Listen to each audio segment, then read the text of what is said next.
talked about his time serving in Vietnam. I listened as my father spoke about the bottle of the bulge. Cold, freezing cold, hungry, not enough ammunition. Late one night, they were heavily shelled. The last thing he remembered was flying through the air, then waking up in an army hospital. They had to put a metal plate in his head. My mother told me that more than a decade later, pieces of shrapnel would still work their way to the surface and she would remove them. It was the year before he died that I asked to see the contents of the small metal box he brought back from the war. Unlike his brothers, he hadn't kept any other mementos. The box contained pictures of the concentration camp he liberated. This is what happens when men do nothing. That's all he had to say about that. He fought, suffered, risked his life, earned 3 Purple Hearts to fight fascism. He saw firsthand the horror of the Nazis, and I'm glad he is not alive today to see the rise of a Nazi president in the United States. Because watching him question what he fought for would have broken my heart. A brave and stoic man, he nearly gave his life for democracy and freedom. When he came back, he spent his entire career working for the federal government. An accountant for the IRS, he audited corporations for tax evasion and brought them to justice. He is one of the lifetime civil servants that would have gotten doged. He believed in community service, a member of the school board, secretary of the Lions Club, and treasurer of the local VFW. We have forgotten who we were. We have forgotten, we have abandoned, we have been indoctrinated and propagandized to forget who we are. And who that is a country of anti-fascists, is a country of those who will do the right thing, stand up for those, for just causes, for the right reasons. And we've forgotten about those. And so welcome, friends, as you come on in, hit the heart, and let us know you're here. Give a shout out. Today is Nat-C Tuesday. And we are going to be going through another sermon from the Christ Kirk Church, which is the system of churches based initially out of Moscow, Idaho, where Pete Hegseth is a member of and is the nationalist Christo-fascist group that he learns most of his values and amoral and unethical footings from. And we've been reading, this will be, I think, our third or fourth sermons from them. Not that I've been keeping track. Not that we've been keeping track. And we like to go through these because it's really important to know where our Secretary of Defense gets his shitty ideas from, and some of his shitty values. Rachel, thank you for dropping that link to Glenn. Please keep tagging him and reaching out about what we discussed earlier today with Melissa Corrigan around the Secretary of Defense Pete Hegseth's memorandum authorizing a highly unusual move to promote and encourage service members using the Skills Bridge program, a transition assistance program to get out of the military and into civilian life, to join ICE. They are using that as a recruiting opportunity for ICE. And one, it is highly unusual that they promote any business over another or any organization or group over another, including federal service. They do not do that. The military does not do that. It is an apolitical and non-promotionary transitioning service. That said, it is now being politicized, and it is a promotionary transitioning service to become a ICE Gestapo fascist agent while still on active duty for 108 up to 180 days while you are still on active duty, where you get to go and play cosplay as an ICE agent while still on active duty and perform law enforcement and policing activities, which, oh, by the way, violate the Posse Comitatus Act because you are still on active duty. Just because you're wearing a different uniform does not mean you are not an active duty service member. And so understanding where Pete Hegseth comes from and folks like him, vitally important. Lisa, before Another we get into it, yeah, part go ahead.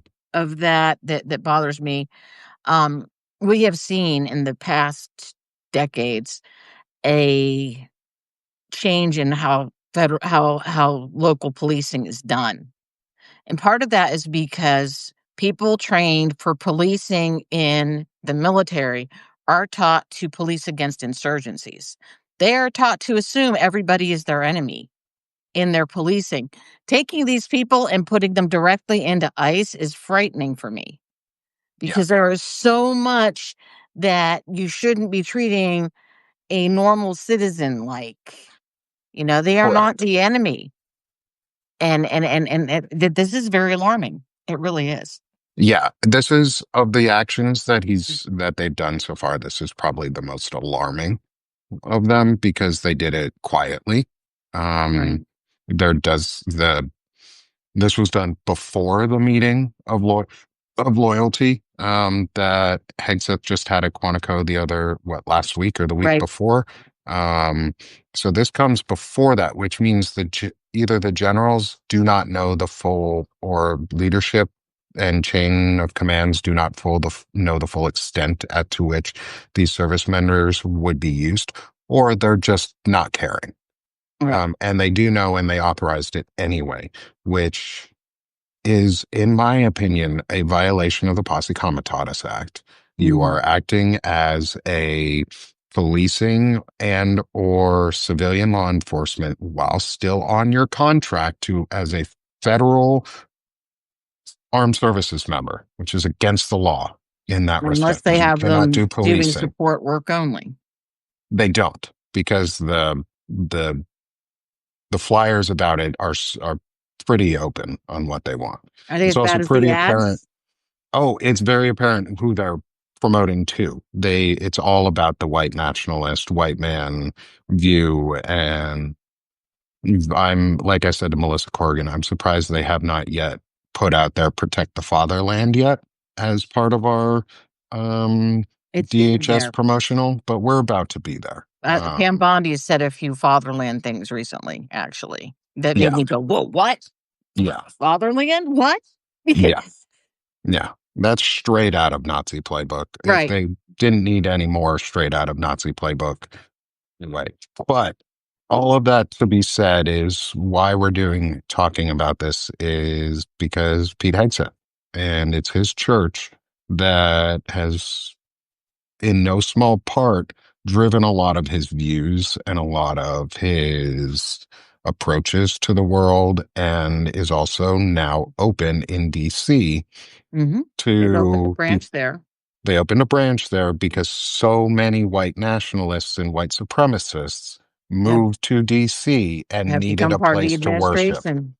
Yeah. Yeah. So this is very prevalent. It is very dangerous. It is also positions being used in highly inappropriate and more than likely illegal ways. Again, Mhm. um, more to add to the fire, but we need to keep reporting on it and talking about Yes. it.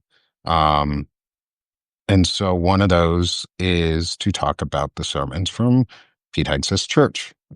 So I'm going to drop a link to the one that we're reading today, um, or going through today, into the chat. And this one is by Doug Wilson, or Douglas Wilson, and is called No Small Gain, No Small Stir: Acts of the Apostles, Christ Church. It's from October 3rd. And so I'm going to read like I typically do for these, but this time I'll go more straight through because it's fairly short, um, in terms of what the reading is itself.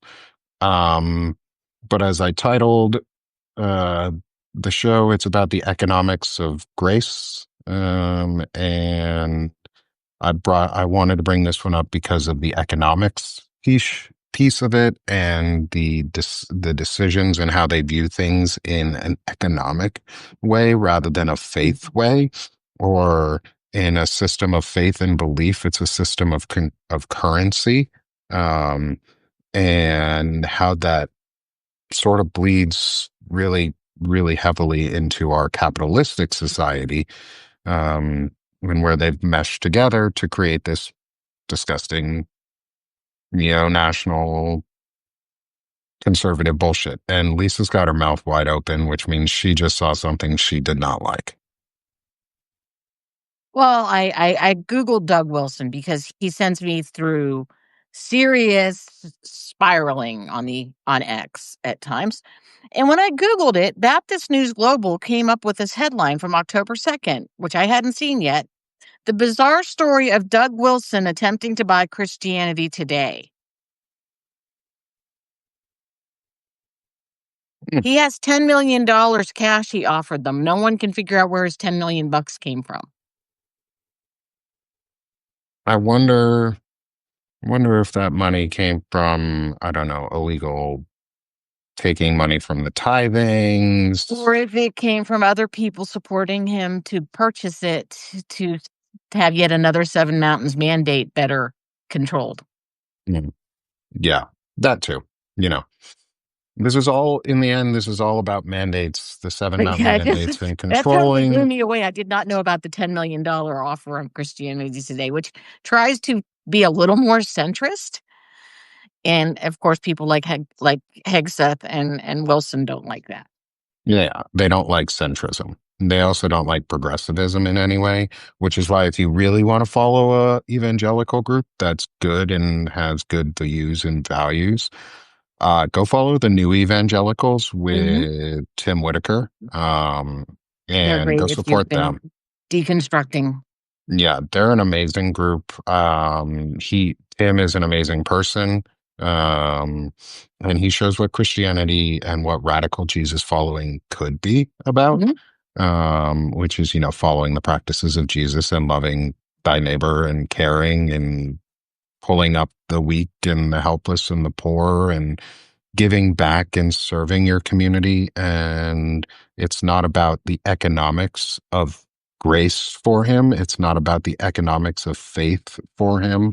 Or does he score points or crypto or Jesus crypto or Mhm. whatever bullshit they want to try and lure you in with a grift? It's about the faith and about what Jesus taught. Whereas Pete Hegseth and his lot are all about the grift and the power and what good does it give them specifically in a lot of ways. Um, so I'm going to read through our introduction, the text um, of the that was for the sermon that was used for the prayer that Right. was used. And then we'll get into the summary of the text and um, what we think it means and some of our thoughts around it. Um, so please bear with me while I evangelize all of you here and get into my preacher mode so I can turn you all into good little Nazis. Um, Mhm. uh, yes, and so before we get into this, Melissa Corrigan put information in the Banner and Backbones post from earlier this afternoon from Vet Talk with information to reach out to your senators or representatives to call about the Armed Services Transition Skill Bridge program, funneling service members to ICE while they're still on active duty and doing internal policing and law enforcement. So please check out the Banner and Backbone post from earlier. Melissa put it out. It is in my subscriber chat. I did link to that, the post in my subscriber chat as well, so you can check it out there. Great question. Um, so let's get into it. So, no small gain, no small stir. Introduction. Mammon is frequently a behind the scenes god. The celebrity goddess has an impressive sacred space dedicated to her, which which cost a lot of money, but that was just the investment. the outlay. The returns come in the form of the merch, the sacred space where there on the hill was there on the hill, but going in or coming out, you would be likely to walk past the Stoa, where the t-shirts and knickknacks were for sale. We have already discussed the economics of grace, but here we see it on full display. The overture was the burning of the occult materials. The full performance was the spectacle of rioting merchants. The text. And the same time there arose no small stir about that way. For a certain man named Demetrius, silversmith, which made silver shrines for Diana, brought no small gain unto the craftsmen, whom he called together with the workmen of the occupation, and said, Sirs, ye know that by this craft we have our wealth.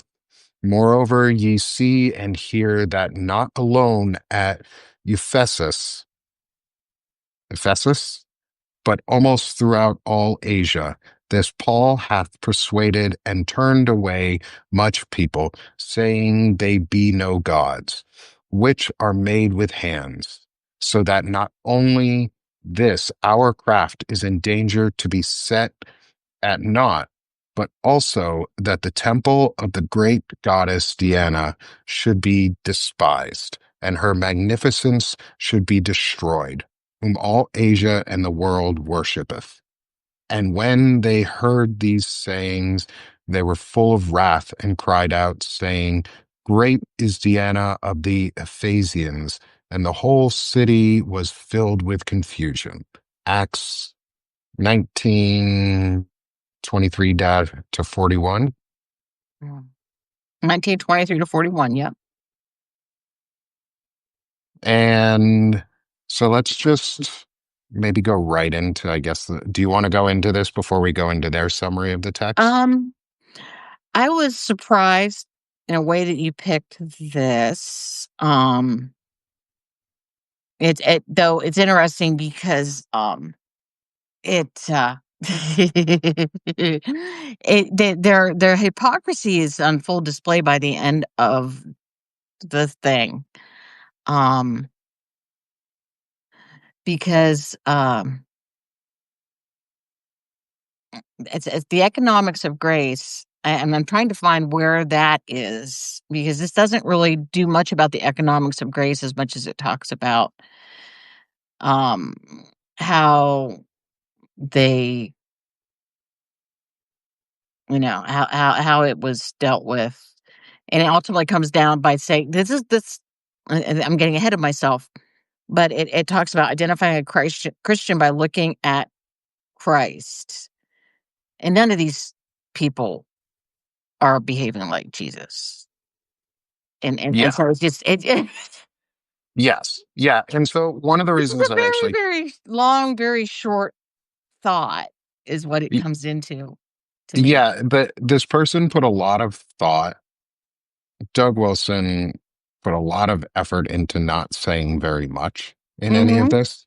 Yeah, And that was something that sort of piqued my interest about it, is because of the hypocrisy and because of how wordy it is for how little was actually said.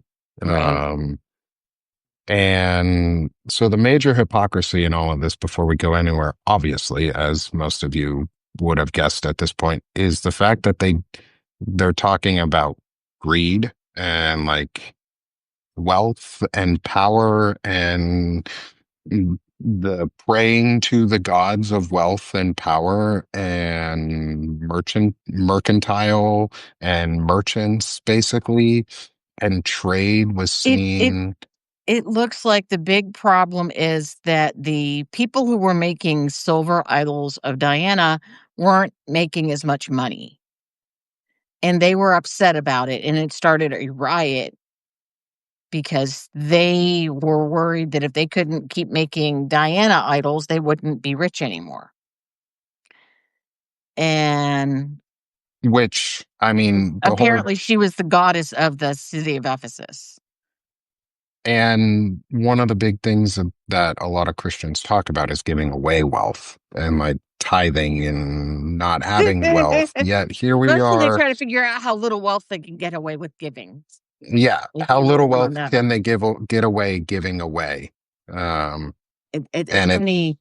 it's A, a, meager pittance. a joke is that you're told 10% is a tithe. And pastors will argue it's 10% of your gross, and Christians will want it to be 10% of their net. Yeah. And they call Jewish people cheap. And they give us a bat and they fucking do the anti-Semitic trope of Jewish people are cheap. Yeah, Mhm. Christians, you're fucking cheap. Like, screw you. Huh. You guys are arguing over gross versus net income on what your tithing should be. Mhm. Um, the hypocrisy in all of this, I think, is how much money has become the central Yeah. piece of worship nowadays. Mhm. Um, and it's just it's total hypocrisy because like you were supposed to cast off your wealth. You were supposed to be able to not worry about your worldly possessions. And the it's about the acts you do and the life you live in full, not in small little increments that you can buy. And if they want to go out about it, like if we want to talk about it from like maybe a economic point of view, because that seems to be the real motivator behind this is money, is the the economics of this, of your faith system, would be to give as much as you can and hold on to as little as possible. Whereas this is the pretense of give as little as you can and hold as much as possible. Oh, yeah.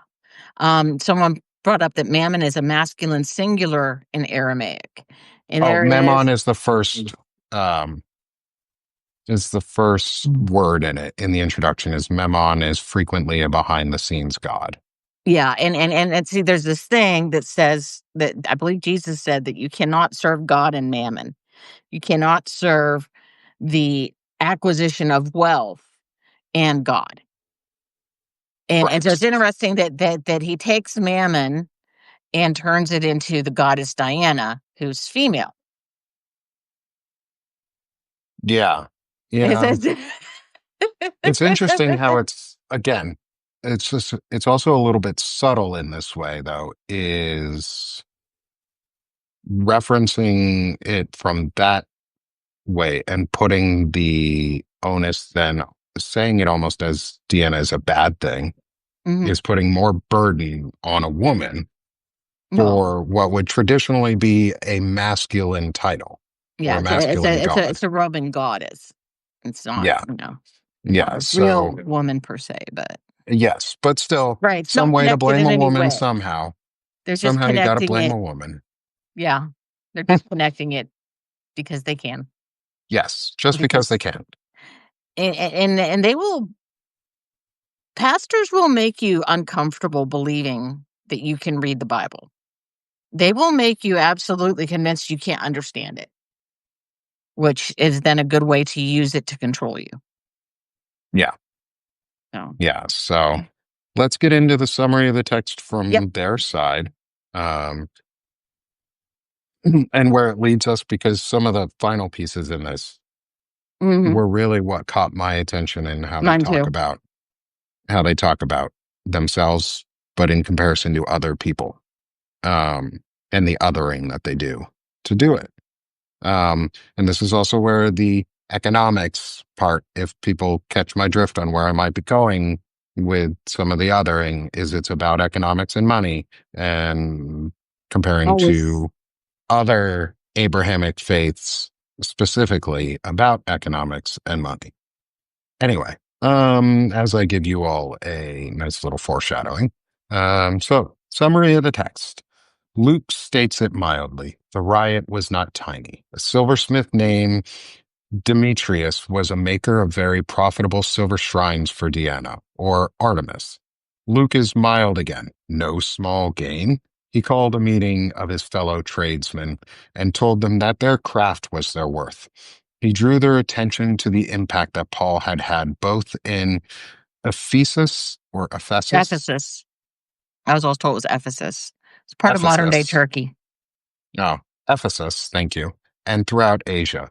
He was turning people away from gods made with human hands. Not only would diminish their trade, but his work would bring the temple of Diana into disrepute, a goddess currently worshipped throughout Asia and the empire. Hearing this, they exploded with the cry, Diana is Diana of the Ephesians.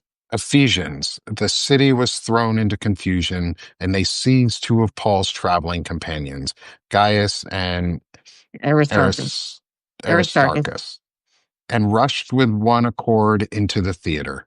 Paul wanted to address the crowd, but the brothers wouldn't let him.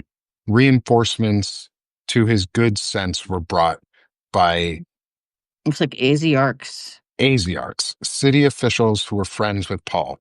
The crowd was confused about what the issue was, the different people yelling different things. The Jews put a man named Alexander forward, but the crowd wouldn't let him talk because he was a Jew. The crowd spent 2 hours shouting, Great is Diana of the Ephesians. The town clerk finally calmed them down. Everybody knows that the city worships Diana and the image that fell from Zeus, Diophanes. Diopetes. Diopetes. These things are indisputable, so don't be rash. You have brought these men who are neither temple robbers or blasphemers of Diana.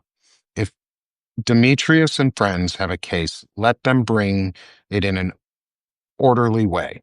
If there are other issues, they should be addressed lawfully as well. The city could easily be called on the carpet because of this uproar, and the city officials would be in a difficult spot trying to explain it. Then he dismissed them. And then it goes into a little bit about the Friends of Paul and how they were administrative officials representing Rome and the emperor as they oversaw various patriotic activities and worship. They were also pagan priests. Paul was a friend of them. The town clerk was also pagan. Note his high praise of Diana, but also that he says about Paul and company, they were not robbers of sacred spaces, and they were not blasphemers of the goddess. They taught the truth concerning her, which is not the same thing as railing against her. Michael fought the devil, but did not bring a railing or blasphemous accusation against him. Um, and so continuing to go on, there's more discussion about how these are godless pagans in the city. It was and their folly was on full display. It was also worth noting that they were successfully calmed down by Roman leadership. No one was hurt. No one was arrested. Um, The Judeans in Jerusalem also rioted and tried to kill Paul. The whole city was involved. These two reactions to the gospel in different cities illustrate that the carnal man is a carnal man, whether or not he is covenantly set apart. This is a side-by-side contrast, just like what Paul does in Romans 1 through 3. Romans 1 says Gentiles. Gentiles are under sin. Romans 2 says that the Jews are, and Romans 3 says that they are all in the same boat together. Mm. And then this is where things started getting hit me a little bit, was we see here how the new birth is absolutely essential. Right. The true Jew is the one who is a Jew inwardly, and circumcision is Of the heart by the Spirit. that is circumcision. Okay. Here we see the new birth is absolutely essential. The true Jew is the one who is a Jew inwardly, and circumcision is of the heart by the Spirit. There's nothing worse than being a Jew on the outside and an Amalekite on the inside. Well, actually, there is something worse, and that is being a Christian on the outside and an Amalekite on the inside. How do we identify the Christian? How do we know when we have seen a real Christian? We know the same we we know the same way we know anything, by looking to Christ. Wherefore, henceforth, know we no man after the flesh. Yea, though we have known Christ after the flesh, yet now henceforth we know we him no more. What a terrible way to phrase that sentence. That's because they're using King James Version, which is really Yeah, convoluted yeah. to read anyhow. And then to whom God would make known what is the riches of the glory of his mystery among the Gentiles, which is Christ in you, the hope of glory. Which, you know, It's that's interesting. fine. That's fine. Me. Like the hope of glory of God is a good thing to Okay. be driven by. They are fundamentalist Christians, and they are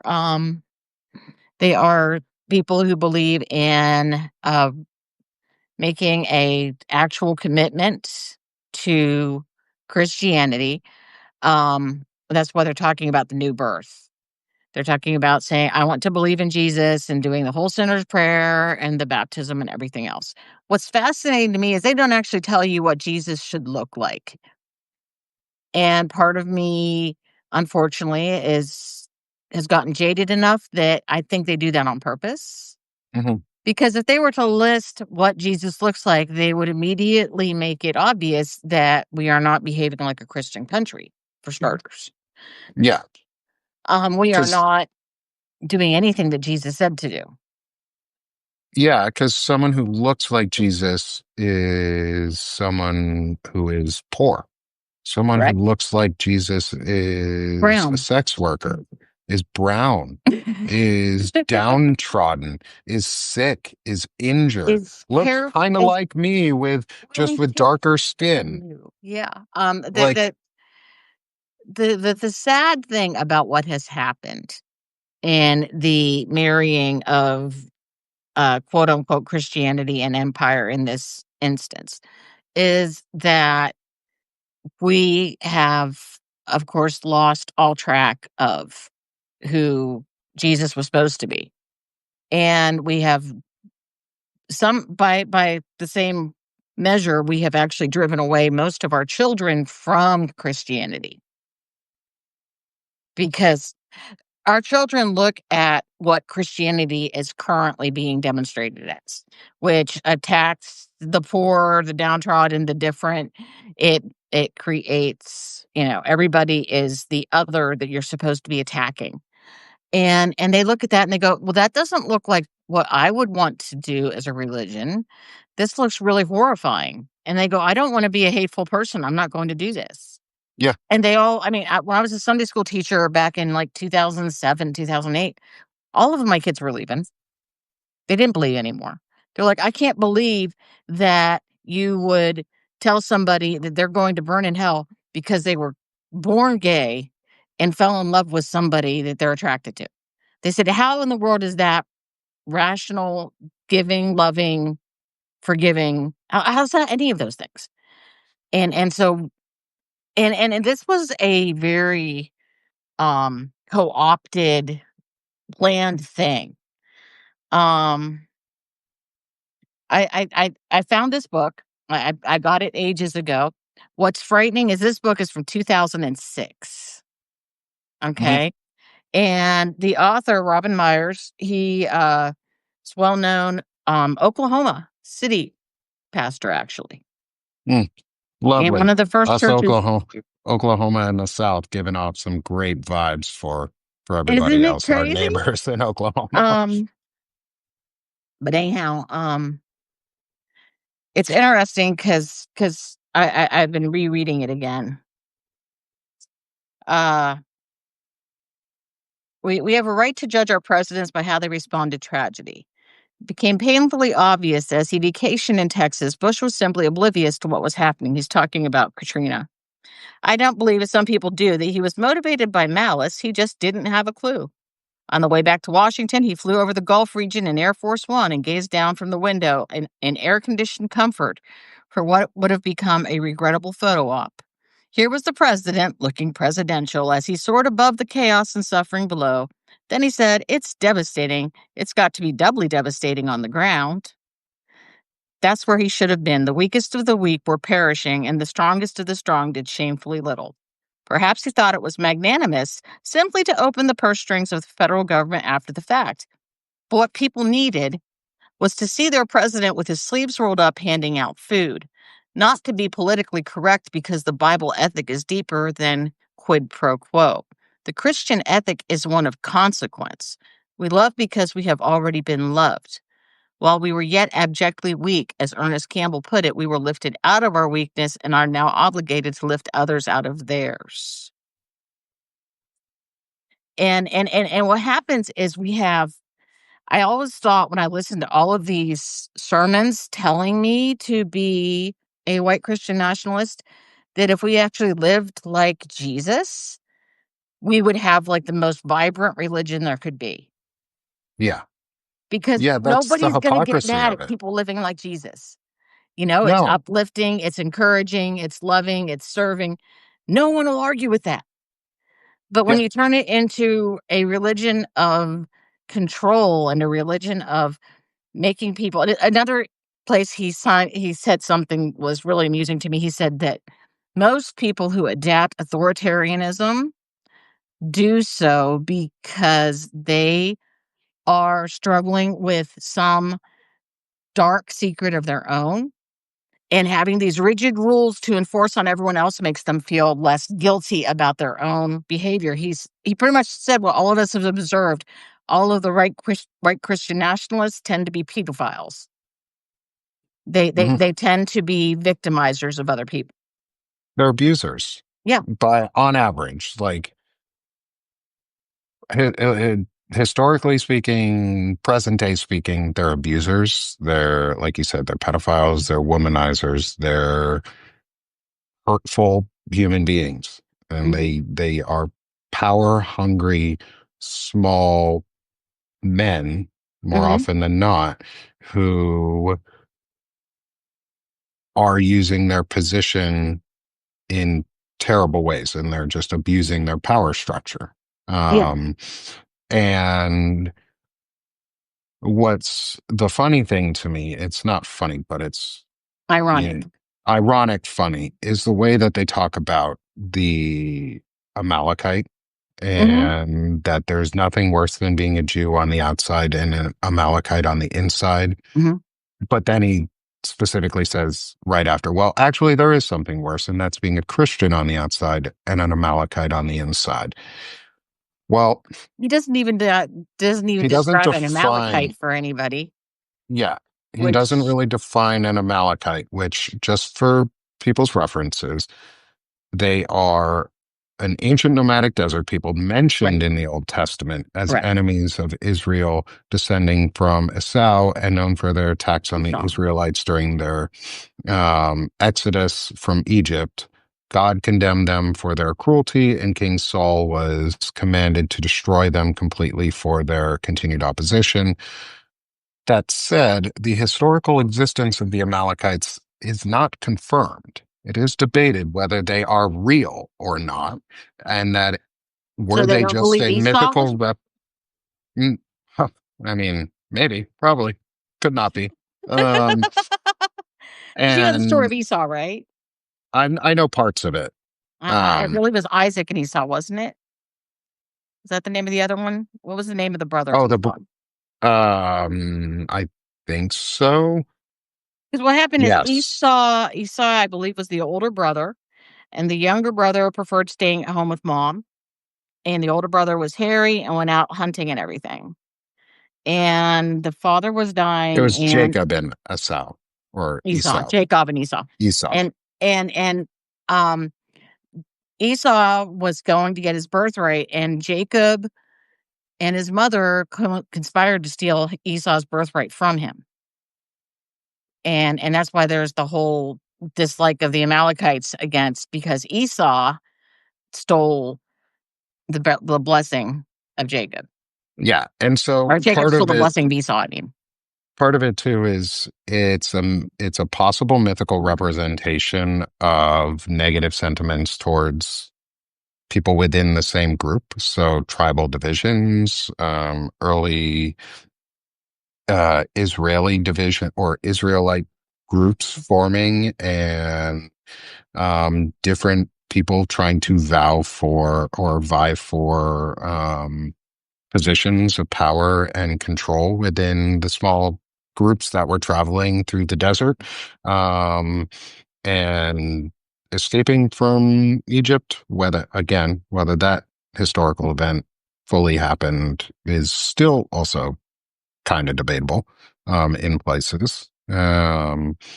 And so there's a lot of debate on whether any of these things are real. I am not here to debate the um, realness of them or not, Mhm. or imaginary or imagination of Right. them. To me, it is all mythology. So it doesn't really matter. It's all mythos, Christian mythology, Jewish mythology, Right. um, Abrahamic mythologies in And general, some of Islamic mythology. It's all mythology. It's just right, it's stories. a story to describe how we got where we are, Yeah. is what a mythology really is. Yeah. And so to me, like the use of the Amalekite, especially without any references to who or what The the Amalekites Amalekites are. are or would have been, is one, insidious on its own because you don't give any information and there's no context. But it also is saying that it's again putting, to me, Christianity above any other form of Abrahamic faith, which they often do in this context. Well, the Um, other thing is the Amalekites are, in some ways, progenitors of the Palestinians. yes, And so they are and equating the lack of Christianity as being Palestinian, which creates this un unstated approval of the genocide in a yeah, real way. It yeah. sounds stupid, but it's there. It's this implied, It's if you aren't a Christian, if you're not with us, you're against us, and that makes you as bad as the Palestinians that were genociding over in Israel. yeah, yeah, It and really if does. and the Amalekites and or Palestinians in that Correct. statement are worse than the Jews. Correct. So of course we're going to kill them And they because deserve what's they worse than deserve death, being, obviously. yeah, they can't, there's nothing worse than being a Jew on the outside and an Amalekite on the inside. So Except any of being a you, Christian yeah, on the so if you're of one of Amalekite. those, so if you're one of those Christians who stayed in Palestine to defend your church, you're an Amalekite because you're more Palestinian than you are Christian, as you were willing, That's is possible true. because they let those folks burn and die. Nobody in No, our Christian community here in the U.S. on a major scale decried that. The Pope not only that, didn't seem to decry that. we aren't offering them refugee status either. Nope, We're letting white South Africans come in as refugees, but we're but not not allowing Christian Palestinians. Palestinians to come in. Yeah, doesn't matter what flavor Palestinian you ain't allowed in.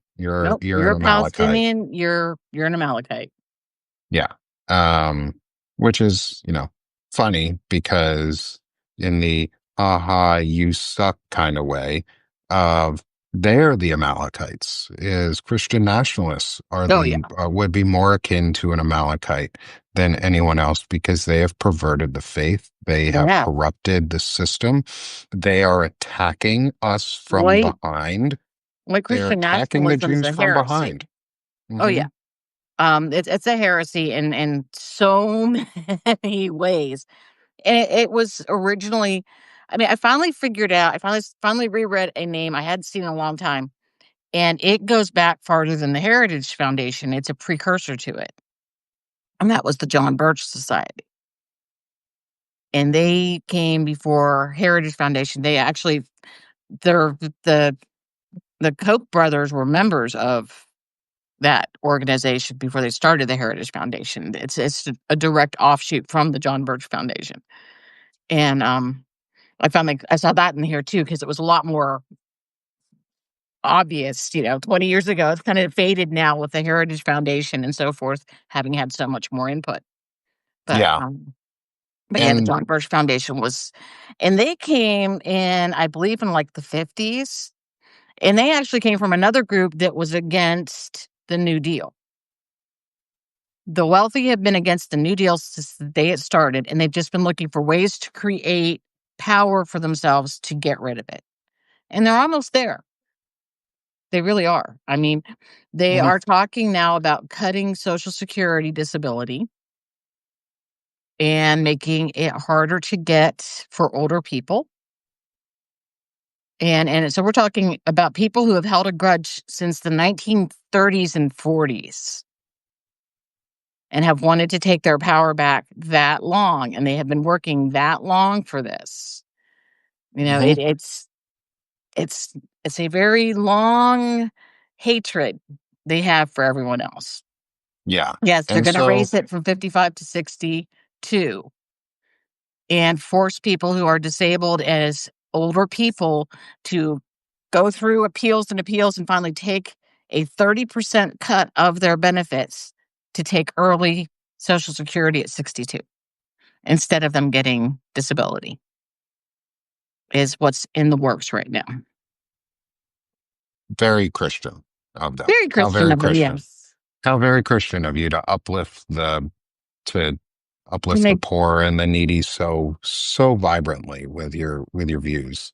Um, yes. and to another piece, just going back into the Amalekite Mhm, um, metaphor that they're using, is the Amalekites are a threat to God's plan. They are a mhm, threat to his plan of salvation and the covenant promise to his people, which means they need to be wiped out in order right, for the salvation of the earth and the covenant, God's covenant promise to his people to be fulfilled. And one of those covenant promises would be a ethno-state in Israel, right. where there are no more Amalekites and or Palestinians or others that they don't want. Bible Hub says the Amalekites' threat to God's plan is rooted in their unprovoked attack on the weary and vulnerable Israelites during their exodus from Egypt. This act of aggression led to a divine curse being imposed on their descendants, as recorded in Deuteronomy 25:17-19. The command to destroy the Amalekites serves as a reminder of God's justice and the importance of obedience to his commands. Amalekites symbolize the force of evil and in opposition to God's purposes, and their destruction serves as a significant event in biblical narrative. So, being an Amalekite and a Christian apparently is much more dangerous. You are actually a enemy of God as an Amalekite. Well, and if you don't start hearing that word more, I I bet must be you an we Amalekite. I bet you we probably will, because I must be an Amalekite too, because I guess I'm a threat. I must be a threat to God because I'm a lesbian. Everyone's going to go to hell if they talk to me. I mean, it's terrible.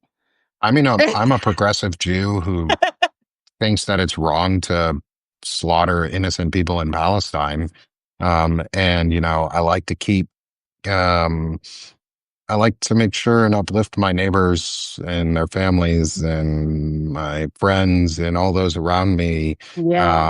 Like I'm just about to do here for Lisa is I'm going to uplift Lisa here by saying, everybody go subscribe to her and become a paid subscriber with her, because it's awesome and it helps her, and it's giving her the chance to be able to talk on these issues all Yeah, the time that's and true. openly and discuss them. And I would have never met Lisa had we not been on this platform together. Um, and I feel really lucky to know her, because I get to learn a lot of really cool stuff from her, Well, thank and you. get my They make me my feel like I'm a lot beliefs smarter than I challenged. am. Well, you challenge my beliefs in a lot of ways, in good ways, and you provide a lot of good context that I don't have as much on. And it helps prepare me to be more informed, but also gives other people a lot of information. And I value that, especially from someone who can see from the inside what it was like to be in one of these organizations Oh, yeah. and how to talk about it in ways that I I can't. I was never a Christian nationalist. I have I left the still Jewish faith when I was like 5, and I never turned back. I have been trying so hard to figure out how to explain that Christians that believe this aren't trying to be hateful. And being out of it so far makes it I can't come up with anything rational because, the problem with belief like that is it doesn't necessarily have to be rational. I mean, for one thing, you're believing that there's a God in some other part of the creation that's actually watching everything we're doing and interested and so on and so forth, and that you have this personal relationship with this God. So then all of a sudden, whether or not you're being obedient to that God means something. And telling people they're going to go to hell because they aren't agreeing with you is trying to be helpful. And it's like, how do I explain that in a way that doesn't make them sound like complete idiots? And I have yet to come up with a really good way because I want to try to figure out how to reach some of these people. And I know a lot of them aren't reachable, to be honest. There are some that are just so far down that rabbit hole, they're not coming back. But reaching the ones that are, it's like, how do I do that without, because if you're not careful, you're insulting to them. Yeah, and It's such a when challenge. that's the problem when people have made ideas that are not their own into personality traits Mhm. that are not real personality traits. Like being a Christian nationalist doesn't have to be a personality trait. It's a choice to be a bigot and an asshole. It is. Um, and it's a choice to spout those things, even if you don't think you're doing it out of hate. When Mhm. other people tell you that you are, it's the to me from the outside, it's the holier than thou view, Mhm. and feeling of just as uh,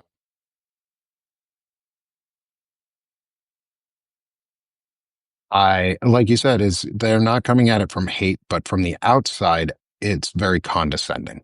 Like it's just super condescending to tell someone, "Oh, you're going to hell unless you convert," or something Right. along those lines. Like it's Right. just condescending to me to tell me Well, that I'm going to hell it because it I it don't believe in what you're doing. And so I don't even try, to be honest with certain people. It's not worth the effort to even right. broach that conversation. There are It's people you more know of you can't reach. it's more about the people on the outsides of it who are sort of Mhm. just hearing about it because they hear Christian nationalism or they hear these words and they're not educated on the meanings of them. They just Right. say, "Oh, well, my family goes to this church too." Like they're like nobody's ever said that it's odd to have a US flag flying in a house of worship. We all Right. thought that was normal. Like Well, yeah, we did breaking it every down, vacation Bible school. but if we can, I think if we can actually like touch on the things that seem out of place in what a real Christian or Catholic organization would look like, maybe they might actually start seeing some of it. But then Right. again, I don't know. I don't know. I don't try and I'm I'm not here to win over people. I'm here to tell you the truth. And if the truth hurts your Yeah. feelings, like, I'm sorry that the truth hurts your feelings, and I wish it didn't, but if your feelings are being hurt because you're now being called a snowflake and an asshole and a pick me and a I need to be the victim all the time and woe is me victim mentality, I don't have sympathy for you, and I'm going to tell you that. Like, you've made these choices, um and so it's like I go about avoiding parts of conversations so that I can get to the heart of like, here's where we agree on things. And I know you're not going to talk to me about this because you think I'm the devil in some way. Um, and that if I go that way, you will shut me out. But if I Right. go a different direction and I don't even approach your faith, um, because it's not about like, I don't want to deconstruct your faith. I don't want you to not believe in God. Right. I want you to believe in the God that your Bible actually says. Because, like you said earlier in the Right. show, it's like so many people don't like Christianity anymore, and people are pushed away from it, not because Christianity has changed, but because the people who No. practice it suck. Right. Because there is a chunk of it that chose to co-opt power and take advantage of their believers. I mean, they actually did that. They sat there and they said, okay, if I am in a pulpit and I am saying these things to people, they will believe me and they will do what I tell them. And they actually co-opted and they started the culture wars. In fact, it talks about Karl Rove taking the gay Hmm. thing and turning it into a war. And they started the culture wars to guarantee their votes. Hmm. They actually said, "Your children are in danger if you vote for these other people." They have people voting against their own self-interest because they say it's more important than your self-interest whether or not there are people killing babies, whether or not there are gay people turning your children into lesbians, and it's all made up. The But economics of grace and faith for them have been mhm, based off of hate, on the have been economics based of off of hate. hate, based off of fear, based off of othering. It has Yeah. been an authoritarian power grab for over 40 years. Yeah. And people, if they're sitting in a pulpit, they are trusting the person talking to them. Hmm. That person went to college, and then they went to seminary. They have at least a graduate degree in the Bible and should know more about it than we do. So we sit there and go, "Oh, they said that this is a sin, it must be a sin. They said that we have to vote for the Republicans or the whole country will go to hell. We'd better vote for Republicans." And it's all a lie. It is Yes. all weaponizing your religion against you for power for the state. And it's hard to break that down It is. because it's easy to ensnare somebody with promises of nice things without having to do much work other than giving your whole life over to this system. Like, if you're willing to let us control your thoughts, basically, Right, you don't have to do anything. You don't have right. to worry. We And in got an it.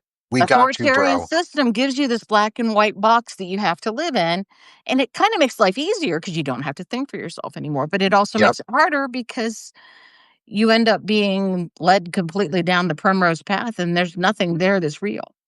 And on that path, they provide you with an enemy, an Mhm, Amalekite to fight against. A mhm. group of those of us who are others, are different than them, Yes. are targeting them, are You can't have persecuting them. authoritarianism without an other.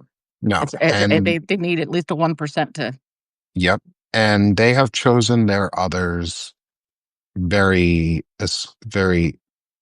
drastically at this point and very mhm, dramatically. They have taken Amalekite, as you pointed out very rightly, I think, to mean Palestinian mhm, and anyone who is from or in Palestine who mhm, actively supports Palestine. So those of us in this chat would often be considered Amalekites because we support Palestine and the right. right to live and not be brutally murdered and genocided. Like, I'm not for that. That's not cool. Um, but they would also consider in America the immigrant, the Mhm, Amalekite. They are yep. taking our jobs. They are bringing in drugs. They are poisoning the They are blood raping of us, and the couple might be nice people, yes, the golden and escalator. eating the cats and dogs Yes, and all of these things to attack us from inside. And it's now their and now he's duty calling the Democrats the enemy within, and actually discussing in very warlike terms, attacking and Democrats too. demons Yes, and yes, this the is a religious war. demonology. Yeah, it's a religious war, and they are framing us as those against God and Mhm, those who are the Amalekites who are right, ruining God's mission and plan to provide a promised land for the Israelites in The new Israel, Israelites, the the new Christians. Israelites that are there now, because God's plan is for them to create an ethno state by genociding an entire group of people Hmm. and wiping them off the face of the earth, just so that they can then be genocided themselves and raptured. Because Right, the right. the Israelis aren't Because the getting out Indian. of this scot free. Like there's no end that is good for There's Israel some right that now. might convert to Christianity if they're lucky. Is Yeah, their and if you hope. convert to Christianity, you're good to go Yeah. because you've accepted Jesus and now you've gone into, this bankrupt society of a death cult. But Mhm. they have chosen their others and they are priming battle lines in their views and they see it as a Mhm. holy war and a holy cleansing and a Mhm. holy purge and a holy act to get rid of the Amalekites. Right. And that's who we are. So they continue to use, yeah, it's a crusade. Why do you think they chose a crusader to be the The head of the Secretary of Secretary of War. Defense? I refuse to call him that. If they refuse to call trans people by their chosen name and pronoun, I refuse to call the Department of Defense by its chosen name and pronoun of war, because Well, that's not what you are. It I takes an act of understand Congress that. to rename you. It's the fact that they want to be considered that is something we need to be mindful of Oh, absolutely. because And they are that's why I won't declaring call him that. war on us. And they have set up their person to though I was reading something, I don't think it's correct, but they said that Trump let what happened at Quantico happen because that way he can get rid of Hegseth. I don't think he I wants to don't get rid believe of that at Hegseth. all. I Well, also still will refuse to call it the Department of War because that's not what it is. It is the it hasn't Department been of the Department of Defense. War since World War II. And yeah, it's a congressionally mandated change that has to go through. And it's more just the point of like the hypocrisy of if you refuse to call trans people by their chosen names and pronouns and treat human beings with respect, I'm not going to treat your name of an institution with respect because next we're just going to call it the Department of Do Nothing. Like Right. the Department of Hegseth sucks. The Department of Pete Hegseth's a taint. Like, what do you want? Like, are you gonna get mad at me, Pete Hegseth? Like, too fucking bad. Your name's not Pete Hegseth anymore. It's Pete Kegsbreath. Like, okay, I like that. we just want to call shit random things. Like, screw you. It's not the Department of War. And just because you decide you want to start a global conflict again, Donald Trump, doesn't mean you're a wartime president. It just means you're a traitorous piece of garbage. Like, and Pete What do you Hegseth. think will happen if he starts calling out military into American cities? Well, Because he's first, we've already his seen rhetoric them keeps say no. ratcheting up there. Yeah. You know. So the okay, we'll get into this for a couple minutes before we let everyone go. Okay. Since our Pete Hegseth, Secretary of Crusading, Yeah. is an idiot. Um, as we know, the next step from Donald Trump is the biggest next step is to invoke the Insurrection Act. He Right. wants a reason to do it. He needs a reason to do it.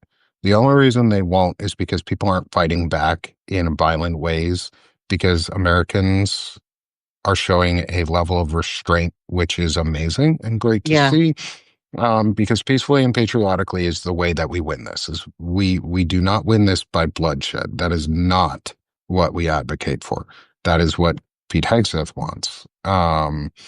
But what I think we've seen is one that generals have already said no thus far, Right.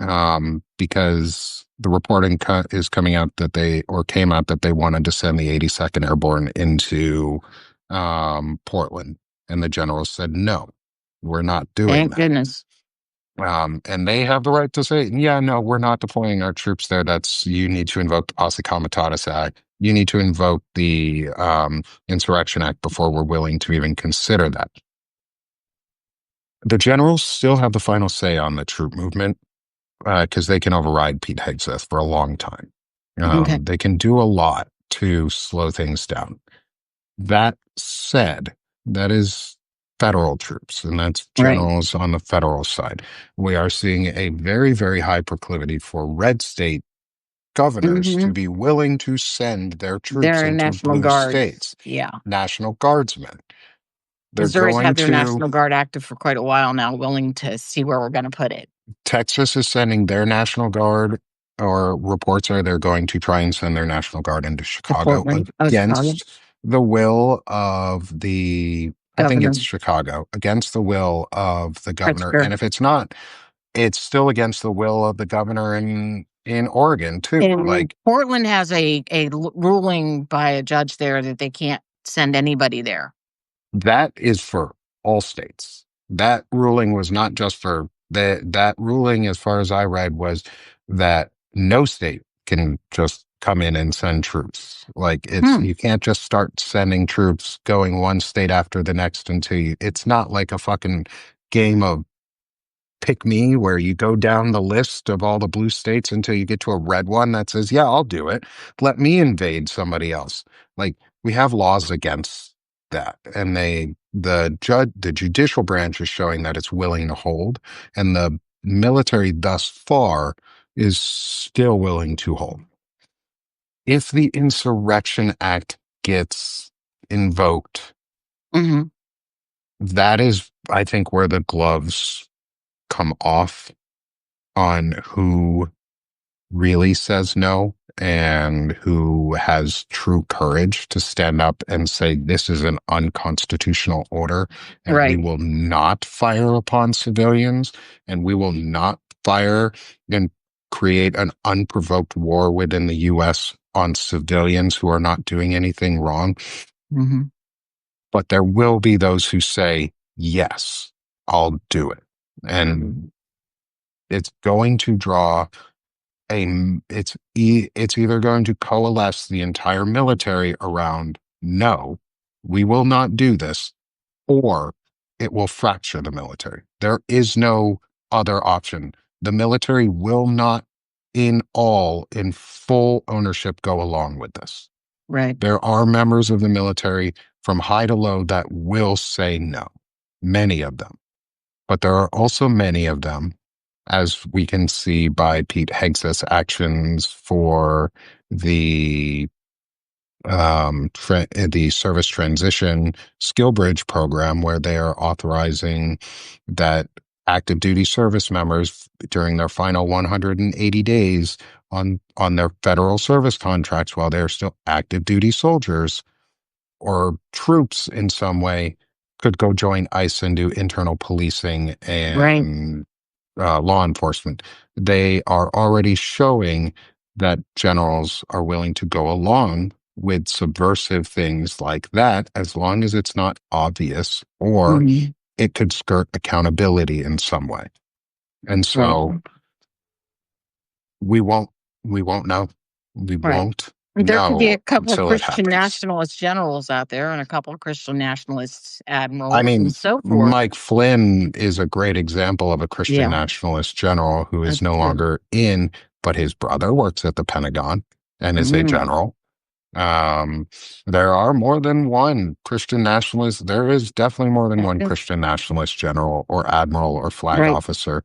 There are definitely more than zero Christian nationalists in the military. Oh, And in yeah. fact, it is the one study that the military refused and refuses to combat is internal bigotry due to Christian nationalism and white supremacy. Um, and I think the next step we have to be looking out for is the Insurrection Act Right. and ensuring that we do not obey in advance by not showing up for protests. It is your Right. constitutional 'Cause- right to go out and protest peacefully and patriotically, which means go to the No King's Day rally on the 18th of October. Definitely. Bring your American flags, Bring your wear friends. bring your friends, bring phones with extra chargers, bring water, bring snacks, bring lots and lots of American flags and patriotic gear. Bring lots and lots of patriotism. Hmm. Because and I've said this before and I'll say it again. because it's not about diminishing pride in other things that we're Mm-mm. prideful of. It Nope. is taking back patriotism. And taking We back are Christianity so, if you're so in, in if you're so inclined, yeah. take back your Christianity. If you want folks like me who don't believe in organized religion and don't value the teachings of organized religion to be welcome and care about Christianity or organized religion, show us why we should care. Hmm. Actively be anti-racist, Right. actively be anti-Christian nationalist, actively Hmm. be for human dignity and the teachings of Christ, actively be for the Constitution, which means peacefully and patriotically show up to the rallies in as much patriotic gear as you can, in as much patriotism. Wrap yourself in a cloak of patriotism when you Yep. go to the rally, because it's not about being a gay American, straight American, a pan American, a black American, a white American, a brown American, a any American. It is about Right. being American, Hmm. about being from the United States and And about loving your upholding, country enough to want it to be better. yes, and showing that our love for our country, even as shitty as it is right now, still shines brighter, and that we love our country more than the hate that they are spewing. And we believe Because, we're capable of better than we're doing right now. and we are much more powerful than they want us to think. We Yes. are much more powerful as citizens collectively than politicians of any sort would ever want us to know. It's I up to think us to use it. yeah, a lot of the I think a lot of the ramping up we're seeing is actually because the second No Kings protest is coming, and Trump wants us frightened. He He wants wants to people to not show up. suppress. Yeah. So the So best show thing up. we can do to make his life miserable is show up and bring friends. Show up, bring a friend, So if you bring don't like Trump, bring fun party signs, but bring your American flag. Bring your American flag. And when you go, and I'll talk on this next week too, before all the rallies and stuff, is rally safety. Is be prepared and safe for a rally, but always have a plan. And film. And you'll see me live, depending on how much battery it takes up on Substack to do it. mhm, Is I will live stream at least part of the rally, where I'm at, and I've already started making plans on meeting at least one other person there that I know that we are going to be rally buddies. And it's important. Find a rally buddy, because then you go up in strength, you have fun, and above all else, be patriotic, mhm, be peaceful. If you see somebody trying to agitate and create violence, you use the power of the mob to stop the violence, to ostracize them and push them away from the group, to make it very, very blatantly obvious that you are not part of the violence. right. And yes, Lefty Dem, I'm not sure that Palestinians would carry an American flag if they showed up. I don't blame them. I'm not asking Palestinians. I'm asking Americans. I'm asking, as an American, especially if you're a white American, show the fuck up. Show up. Show up, and don't let don't let people who are minorities stand in front. It's not on them. This isn't their fight. This isn't their cause. They didn't start this. This is a problem that white Americans need to finally be able to face, and need to be at the forefront of facing it together, hand in hand. And it's not, I understand there are going to be people who don't want to show up with American flags. I understand you may want to show up in all of your glory for other things that you are proud of, just like I want to. Hmm. But I am more proud of, I am showing my pride as an American, but it's about taking it back. It's going on Hmm. offense, because if we show up in numbers that are 50 states with 50 million people, like we won't get 50 million. But if we get 20 million Americans out showing American flags, waving their flags, singing American songs and anthems Right. and rally songs, but singing protest songs, being American, if it makes the news that Americans are being shot at by the military for peacefully protesting, it's going to make the news. Like we need it to. We Right. have to. You have to be willing to say that freedom is absolutely the most vital thing we are willing to hold the line for in this country. Hmm. And if you served in the military, you've taken that oath that Yep. says you'd be willing to make that sacrifice. Against all enemies, foreign and domestic.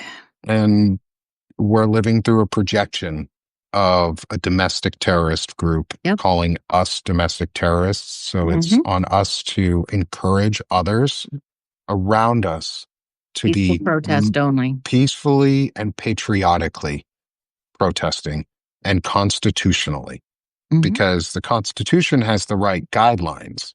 It's all the other shit we put on top of it that got in the way. Yeah. Um, so with that monologue about peaceful and patriotic Yep. protesting is remember who we are, everyone. Remember who you Definitely. are. Do not let Christian nationalists steal your empathy No. or your goodness or your morals or Or your your Jesus. ethics or your Jesus. Take back your Jesus. Go on Yep. offense for Jesus with radical Jesus views. Yes. Be be like the old Jesus who, Yes. Ignore Republican Jesus. We all yeah, know that that's fake. let's take out white Jesus and let's bring back brown Jesus, because Yeah. brown Jesus seemed to know what Jesus was about. White Jesus values capitalism. Um, and so Capitalism, guns. Yeah. yeah, the things that Jesus Telling would have Jesus. said, nah, you wrong. Be Yep. radically peaceful, and do take that to what you will, but be radically peaceful. Um, and so thank you to everyone who's come Yes. out and joined us today Thank again. you. Lisa, thanks for giving me another extra 20 minutes Mhm. today, and everyone else for staying with us doing this whole time. And see everyone Thursday. And we'll see everyone Thursday for Lisa's Nat-C Thursday Yeah. discussion. Do you have a preview on what we might be talking about? I think I'm going to try to look at some of the heresies that are inherent in this Mm, and kind of give us a network to places where we can definitely reclaim. good. Um, I think that Let's would be reclaim. useful. Yeah. Yeah, And let's even if we're reclaim. not Jesus followers per se, let's know what Jesus was so we can tell them, hey, your Jesus, he did the whole immigrant thing, right? You know that, right? Mhm. And I mean, if you want to be a Christian nation, then let's be Let's radical be Jesus Christian. followers Yeah, and be Christians who follow those teachings. So, Nazis, it's on you. Your turn. exactly. Your turn to try and be radically good for once. We're Amen. already doing it. Thank you, Great. Lisa. Thank Thank you, you. everyone. Bye We'll bye. see you on Thursday.